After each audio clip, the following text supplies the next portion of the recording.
बिस्मिल्लाहिर्रहमानिर्रहीम अस्सलाम वालेकुम। ਮੇਰੇ तमाम ਦੋਸਤਾਂ ਭਰਾ ਨੂੰ ਉਸਮਾਨੀਆ ਡੇਅਰੀ ਫਾਰਮ ਦੇ ਖੁਸ਼ ਆਮਦੀਦ। ਤੁਸੀਂ ਦੇਖ ਰਹੇ ਜੀ ਉਸਮਾਨੀਆ ਚੈਨਲ। ਸਾਡੇ ਜੀ ਬਜ਼ੁਰਗਾਂ ਦੀ ਕਹਾਵਤ ਆ, ਪੁਰਾਣੇ ਬੰਦਿਆਂ ਦੀ ਜੀ, ਵੇਲੇ ਦੀ ਨਵਾਜ਼ ਅਤੇ ਵੇਲੇ ਦੀਆਂ ਟੱਕਰਾਂ। ਸਾਡੇ ਜ਼ਿਮੀਂਦਾਰਾਂ ਭਰਾਵਾਂ ਦਾ ਵੀ ਉਹੀ ਹਿਸਾਬ ਆ ਜੀ।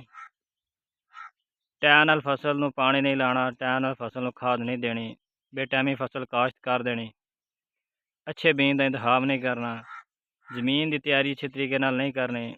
ਫਿਰ ਸਾਡਾ ਜੀ ਕਲੇਮ ਹੁੰਦਾ ਜੀ ਕਿ ਬੀਜ ਨਹੀਂ ਸੀ ਸਹੀ, ਇਹ ਫਲਾਣੀ ਗੱਲ ਆ ਜੀ, ਆਹ ਸਾਡੀ ਐਵਰੇਜ ਨਹੀਂ ਆਈ, ਫਲਾਣੇ ਬੰਦੇ ਦੀ ਐਵਰੇਜ ਬਹੁਤ ਚੰਗੀ ਆਈ ਆ, ਉਹਨੇ ਪਤਾ ਨਹੀਂ ਕੀ ਕੀਤਾ ਵਾ। ਇਹ ਸਾਰੀਆਂ ਗੱਲਾਂ ਹੈਗੀਆਂ ਜੀ ਅੱਛੀ ਮੈਨੇਜਮੈਂਟ, ਅੱਛੇ ਤਰੀਕੇ ਨਾਲ ਦੇਖਭਾਲ ਕਰਨਾ, ਟਾਈਮ ਨਾਲ ਉਹਨੂੰ ਖਾਦ ਦੇਣਾ, ਟਾਈਮ ਨਾਲ ਉਹਨੂੰ ਪਾਣੀ ਲਾਉਣਾ, ਅੱਛੇ ਬੀਜ ਦਾ ਇੰਤਖਾਬ ਕਰਨਾ ਔਰ ਅੱਛੀਆਂ ਖਾਦਾਂ ਇਸਤੇਮਾਲ ਕਰਨਾ ਔਰ ਟਾਈਮ ਨਾਲ ਇਸਤੇਮਾਲ ਕਰਨਾ। ਇਸ ਟਾਈਮ ਬੜਾ ਜ਼ੋਰ ਸ਼ੁਰੂ ਆ, ਜਿਹੜੀਆਂ ਮੱਕੀਆਂ ਜਿਹੜੀਆਂ ਗੇਤਰੀਆਂ ਲੱਗੀਆਂ ਸੀ ਜਨਵਰੀ ਫਰਵਰੀ ਦੀ ਕਾਸ਼ ਇਸ ਟਾਈਮ ਸਿੱਟੇ ਤਾਂ ਆ ਚੁੱਕੀਆਂ, ਯਾਨੀ ਕਿ ਟੈਸਲਿੰਗ ਉਰਦੂ ਜ਼ਬਾਨ ਦਾ ਲਫ਼ਜ਼ ਆ, ਅਤੇ ਸਾਡੀ ਪੰਜਾਬੀ ਜ਼ਬਾਨ ਯਾਨੀ ਸਿੱਟੇ 'ਤੇ ਆ ਚੁੱਕੀਆਂ, ਯਾਨੀ ਬੂਰ ਪੈਣਾ ਸ਼ੁਰੂ ਹੋ ਗਿਆ ਵਾ। ਅਸੀਂ ਮੱਕੀ ਦੇਖ ਸਕਦੇ ਨੇ, ਇਹ ਬੰਬਸ ਲੱਗਾ ਹੋਇਆ ਵਾ, ਇਹ ਸੁਬਾਹ ਤਾਈਂ ਨਹੀਂ ਜਾਂ 4-5 ਦਿਨਾਂ ਦੇ ਸਿੱਟੇ 'ਤੇ ਆ ਜਾਣਾ ਵਾ। 70 ਵੀ ਵੈਰਾਈਟੀ ਲੱਗੀ ਆ, ਉਹ ਕੁਛ ਵਿੱਚੋਂ ਸਿੱਟੇ ਕੱਢ ਆਈ ਹੈ ਅਤੇ ਕੁਛ ਵਿੱਚੋਂ ਰਹਿ ਗਈਆਂ ਨੇ, ਸੁਬਾਹ ਦੇ ਨਾਲ ਸਿੱਟਾ ਮੁਕੰਮਲ ਹੋ ਜਾਣਾ। ਇਸ ਟਾਈਮ ਗਰਮੀ ਫੁੱਲ ਪੈਣੀ ਸ਼ੁਰੂ ਹੋ ਗਈ ਹੈ, ਗਰਮੀ ਸ਼ਿੱਦਤ ਇਖਤਿਆਰ ਕਰ ਗਈ ਆ, ਮਸਲਨ 35-40 ਸੈਂਟੀਗ੍ਰੇਡ ਤੱਕ ਪਹੁੰਚ ਗਈ ਆ,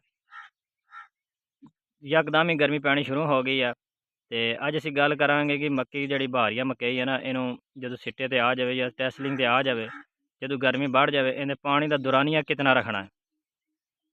ਜਿਹੜਾ ਪਾਣੀ ਦਾ ਦੁਰਾਨੀਆ ਹੈਗਾ ਨਾ ਜੀ, 4 ਤੋਂ 6 ਦਿਨ ਦਾ ਰੱਖਣਾ ਚਾਹੀਦਾ ਵਾ, ਕਿਉਂਕਿ ਗਰਮੀ ਜ਼ਿਆਦਾ ਹੁੰਦੀ ਹੈ, ਇਹਨਾਂ ਵੱਤਰ ਖੁਸ਼ਕ ਨਹੀਂ ਹੋ ਦੇਣਾ। ਇਹ ਬਹੁਤ ਅਹਿਮ ਮਰਹਲਾ ਹੁੰਦਾ ਵਾ, ਤਾਂ ਵੱਤਰ ਖੁਸ਼ਕ ਨਾ ਹੋਵੇ, ਉਹ ਜਿਹੜੀ ਪੋਲੀਨੇਸ਼ਨ ਹੈ ਉਹ ਅੱਛੇ ਤਰੀਕੇ ਨਾਲ ਹੋਵੇ। ਇਹ ਜਿਹੜਾ ਅਮਲ ਹੁੰਦਾ ਨਾ, ਇਹ 4 ਤੋਂ 5 ਹਫ਼ਤੇ ਦਾ ਹੁੰਦਾ ਵਾ। 4 ਤੋਂ 5 ਹਫ਼ਤੇ ਯਾਨੀ ਅਸੀਂ ਪਾਣੀ 4 ਤੋਂ ਯਾਨੀ 6 ਦਿਨ ਤੋਂ ਬਾਅਦ ਦੇਣਾ ਵਾ, ਆਪਣੀ ਜ਼ਮੀਨ ਦੇ ਹਿਸਾਬ ਨਾਲ। ਦੂਸਰੀ ਗੱਲ ਇਹ ਹੈ ਜੀ, ਜਦੋਂ ਪੋਲੀਨੇਸ਼ਨ ਦਾ ਮੁਕੰਮਲ ਹੋ ਜਾਵੇ, ਬੂਰ ਗਿਰਨਾ ਸ਼ੁਰੂ ਹੋ ਜਾਵੇ ਔਰ ਗ੍ਰੀਨ ਫੀਲਿੰਗ ਸ਼ੁਰੂ ਹੋ ਜਾਵੇ, ਮੱਕੀ ਯਾਨੀ ਦਾਣਾ ਬਣਾਉਣਾ ਸ਼ੁਰੂ ਕਰ ਦੇਵੇ, ਦੁੱਧ ਜਾਂ ਦਾਣਾ ਬਣ ਜਾਵੇ, ਉਸ ਵਕਤ ਅਸੀਂ ਇਹਨੂੰ ਖਾਦ ਦਈਏ ਜਾਂ ਨਾ ਦਈਏ। ਉਸ ਟਾਈਮ ਇਹਨੂੰ ਖਾਦ ਦੇਣੀ ਚਾਹੀਦੀ ਹੈ, ਨਾਈਟ੍ਰੋਜਨੀ ਖਾਦ ਦੇਣੀ ਚਾਹੀਦੀ ਹੈ, ਸਲਫਰ, ਜ਼ਿੰਕ, ਪੋਟਾਸ਼, ਜਿੰਨੇ ਬੰਦੇ ਕੋਲ ਤਾਕਤ ਹੈ, ਜਿੰਨੀ ਬੰਦਾ ਆਸਾਨੀ ਨਾਲ ਅਰੇਂਜ ਕਰ ਸਕੇ, ਇਹਨੂੰ ਖਾਦ ਦੇਣੀ ਚਾਹੀਦੀ ਹੈ, ਤਾਂ ਕਿ ਨਿਚਲੇ ਪੱਤੇ ਜਿਹੜੇ ਪੀਲੇ ਨਾ ਹੋਣ। ਅਗਰ ਉਹ ਪੀਲੇ ਹੋ ਜਾਵਣ, ਖੁਰਾਕ ਪੂਰੀ ਤਰੀਕੇ ਨਾਲ ਉੱਤੇ ਤਾਂ ਨਹੀਂ ਜਾਂਦੀ, ਛੱਲੀ ਤੱਕ ਨਹੀਂ ਪਹੁੰਚਦੀ ਔਰ ਦਾਣਾ ਸਹੀ ਤਰੀਕੇ ਨਾਲ ਨਹੀਂ ਬਣਦਾ। ਜਿਹੜਾ ਸਬਜ਼ ਪੱਤਾ ਦਾ ਖੁਰਾਕ ਜ਼ਿਆਦਾ ਜਜ਼ਬ ਕਰਦਾ ਵਾ, ਜ਼ਿਆਦਾ ਖੁਰਾਕ ਹਾਸਲ ਕਰਦਾ ਵਾ, ਪੀਲਾ ਪੱਤਾ ਖੁਰਾਕ ਰੁਕ ਜਾਂਦੀ ਹੈ, ਉਹ ਪੀਲੇ ਪੱਤੇ ਫਿਰ ਅੱਡ ਤਾਈਂ ਖੁਰਾਕ ਛੱਲੀ ਤੱਕ ਨਹੀਂ ਪਹੁੰਚਦੀ ਸਹੀ ਤਰੀਕੇ ਨਾਲ, ਉਹ ਦਾਣਾ ਸਹੀ ਤਰੀਕੇ ਨਾਲ ਨਹੀਂ ਬਣਦਾ। ਇਸ ਵਜ੍ਹਾ ਤੋਂ ਜਦੋਂ ਬੋਰ ਘਿਰ ਜਾਵੇ, ਦੂਸਰਾ ਗ੍ਰੀਨ ਫੀਲਿੰਗ ਸ਼ੁਰੂ ਹੋ ਜਾਵੇ, ਸਾਨੂੰ ਖਾਦ ਲਾਣੀ ਚਾਹੀਦੀ ਆ, ਕੈਨ ਗਵਾਰਾ ਲਾਣੀ ਚਾਹੀਦੀ ਹੈ, ਨਾਈਟ੍ਰੋਜਨ 25 ਕਿਲੋ ਲਾਣੀ ਚਾਹੀਦੀ ਆ। ਜਦੋਂ ਮਸਲਨ ਟੈਸਲਿੰਗ ਦੇ ਆ ਗਈ, ਹੁਣ ਪੋਲੀਨੇਸ਼ਨ ਦਾ ਅਮਲ ਸ਼ੁਰੂ ਹੋ ਗਿਆ, ਇਸ ਟਾਈਮ ਇਹਨੂੰ 12 ਕਿਲੋ ਪੋਟਾਸ਼ ਔਰ 1 ਬੋਰੀ ਯੂਰੀਆ ਲਾਜ਼ਮੀ ਦੇਣੀ ਚਾਹੀਦੀ ਆ। ਅੱਜ ਅਸੀਂ ਆਪਦੀ ਮੱਕੀ ਨੂੰ 1 ਬੋਰੀ ਯੂਰੀਆ ਔਰ 12.5 ਕਿਲੋ 2057 ਇਹ ਯੋਕਸਲ ਕੰਪਨੀ ਦੀ ਪਾਈ ਆ।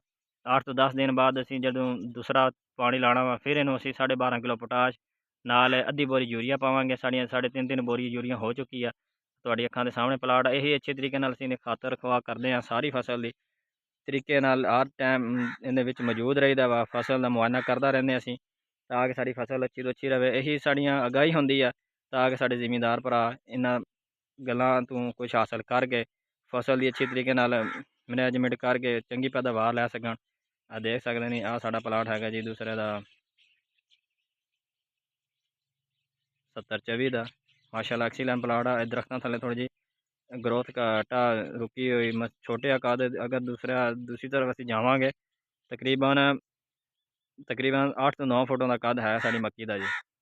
ਅਗਰ ਕਿਸੇ ਭਰਾ ਨੇ ਸਾਡੇ ਵਿਜ਼ਿਟ ਫਾਰਮ ਕਰਨਾ ਹੋਵੇ, ਆ ਕਰ ਸਕਦੇ ਹਨ।